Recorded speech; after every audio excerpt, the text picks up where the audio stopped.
quite a lot of pressure now trying to find a job and like trying to stay in college because you get distracted. Your hair, your makeup, what clothes to wear. You get to college, you want to try and impress people, and then you get home and then your parents putting pressure on you because they're like, are you doing well all the time? And you're like, oh.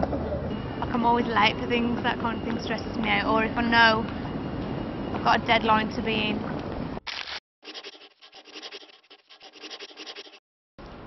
It's really understandable that teenagers struggle at this time in their lives. They've got lots of physical and emotional changes going on. School gets a lot more serious. They've got coursework, hand-ins, leaving dates, that kind of thing.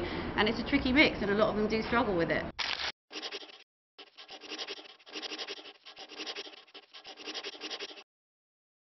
If they fall out with a friend, it seems as though the whole world's, going to end. Teenagers place a lot of importance on their friendship group. So if they're having trouble with bullying or friendships, that can really, really stress them out.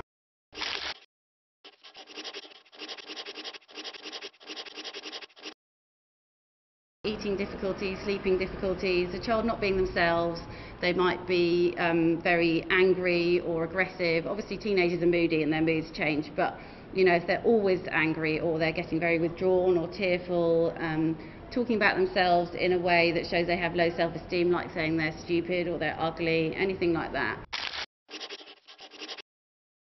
We've brought her up to be an independent person. So she knows where we are, she knows she can talk to us about absolutely anything. Firstly, it's really important to keep calm, and that's easier said than done because it can get quite difficult with teenagers if you're in conflict with them, but it is important to try and keep calm. Trying to chat to them and get to the bottom of it, and just really talking it through. Be honest with them and say to them that you're worried about them. Now, they might deny there's a problem and they might not want to talk about it, but at least you've said to them that you're concerned.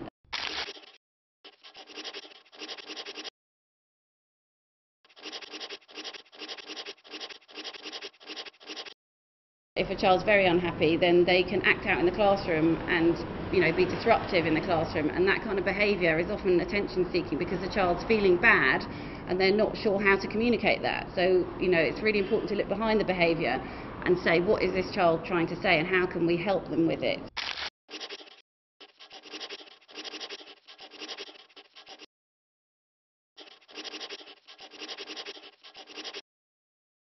Praise them for what they are doing well, which there will be lots of things they are doing well, and just give them the confidence that they can get through this difficult time. She's fairly sure of her principles and where she's going, and we tried to bring our family up like that, so we hope that's the same for our other girls as well. It is hard, but they do get through it. But she does know that she can come to us if it gets too bad. It's very important to be positive and patient with your teenager when they're going through difficulties, because that will really give them the message that they can get through that difficult time, that you're there for them. Things might not be great now, but they will be okay in the future, and that just reassures them really that you're there for them when things are tricky.